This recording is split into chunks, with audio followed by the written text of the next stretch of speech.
بعد الفيديو ده هتبقي أستاذة فيها والكل هيطلبها منك. صينية المكرونة بتاعت العزايم بطريقة سهلة مش معقدة خالص، هتعجبكم. متأكدة انكم مش هتعملوها الا بالطريقة دي. يلا بينا نشوف عملناها ازاي. اول حاجة هنعملها، هاتي طاسة حطيها على النار، هنحط فيها معلقة كبيرة من الزيت. بعد ما الزيت يسخن هنزل ببصلاية كبيرة متقطعة مكعبات. وانا استخدمت هنا البصل الابيض، بيبقى حلو كده وطعمه مسكر مع العصاج. حطيت البصلة وابتديت اشوحها بالشكل ده.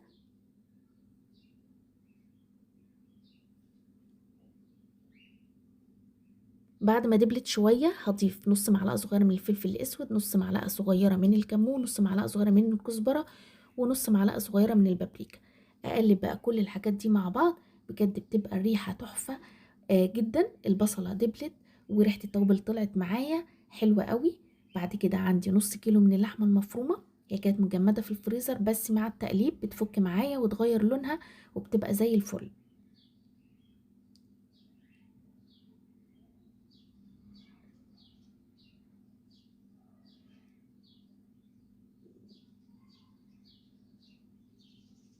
بعد ما اللحمة اتشوحت كويس جدا مع البصلة هضيف 4 معالق كبار من صلصة الطماطم. ممكن تستخدموا طماطم فريش بس هي هتحتاج تنطبخ اكتر مع اللحمة. هقلبهم كويس جدا كده مع بعض.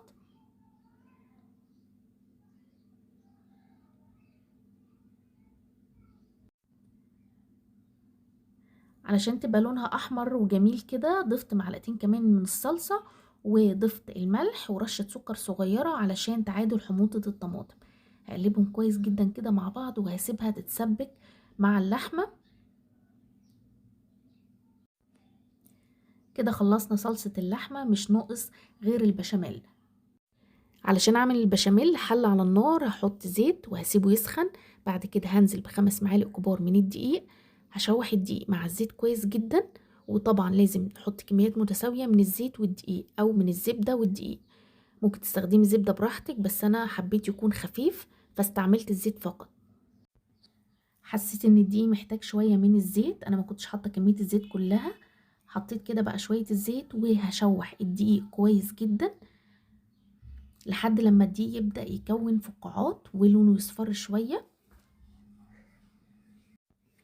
بعد كده هضيف مكعبين من المرقة.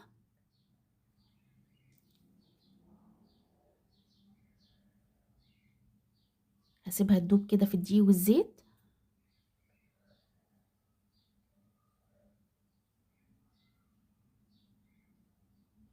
بعد كده هضيف التوابل اللي عبارة عن رشة من الفلفل الأسود ورشة من الكمون، وضفت رشة من جوز الطيب بس للأسف دي ما اتصورتش.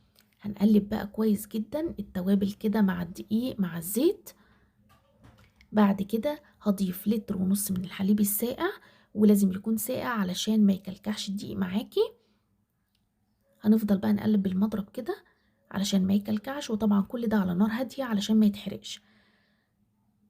هقلبه بقى واسيبه يتقل ويبقى معايا بالشكل ده، مش تقيل بيكون خفيف لانه لسه هيتقل لما يدخل الفرن، ولما نطلعه وهنسيبه يبرد قوامه هيتقل عن كده بكتير. عايزينه يبقى يفضل صوص نوعا ما. بعد كده هنسلق المكرونة. حلة على النار هنحط فيها مية ونسيبها توصل لحد الغليان.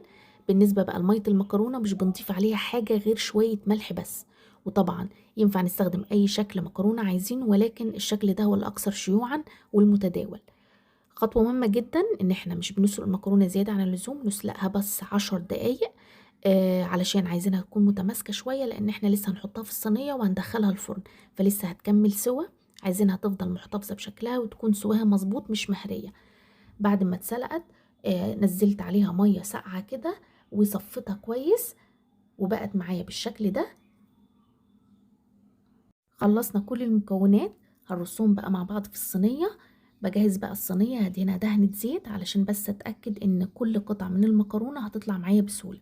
هحط شوية بشاميل صغيرين كده تحت في القاع، طبقة صغيرة. بعدين هضيف نص كمية المكرونة اللي احنا سلقناها بالشكل ده.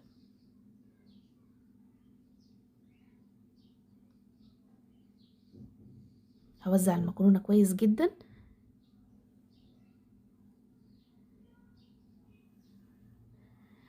بعد ما حطينا نص كمية المكرونة هحط كل كمية اللحمة اللي احنا عصجناها وهوزعها كويس جدا بالشكل ده.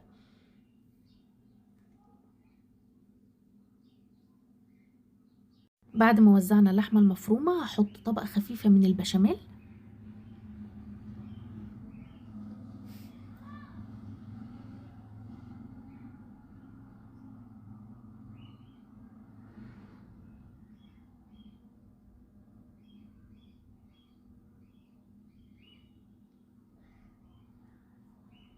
بعد كده هضيف بقية المكرونة،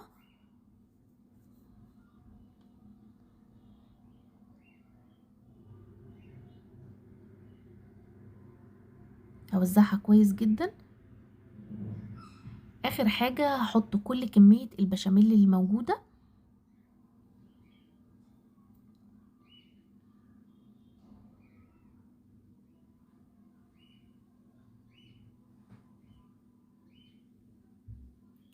بعد كده هدخل الصينية على فرن مسخناه على درجة حرارة 200، هحطها في الرف اللي في النص، مش بتاخد وقت كتير لان كل حاجة شبه مستوية، فعايزين بس كل المكونات تتدخل مع بعض، فبتاخد في الفرن تقريبا من 20 ل25 دقيقة.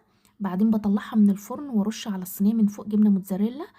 الخطوة دي اختياري، مش بحط جبنة الموتزاريلا في البداية علشان ما تتحرقش واتحكم في اللون بتاعها. بعد ما طلعت من الفرن بسيبها ترتاح شوية. شايفين ازاي سايحة البشاميل، طري وكريمي، مش خفيف ولا تقيل، قوامه مظبوط جدا. في نفس الوقت المكرونة مش مستوية يعني مش مهرية زيادة عن اللزوم، لسه محتفظة بشكلها، والجبنة سايحة، كل حاجة كده متداخلة مع بعض، تحفة جدا. جربوها بالطريقة دي وبالهنا والشفا مقدما.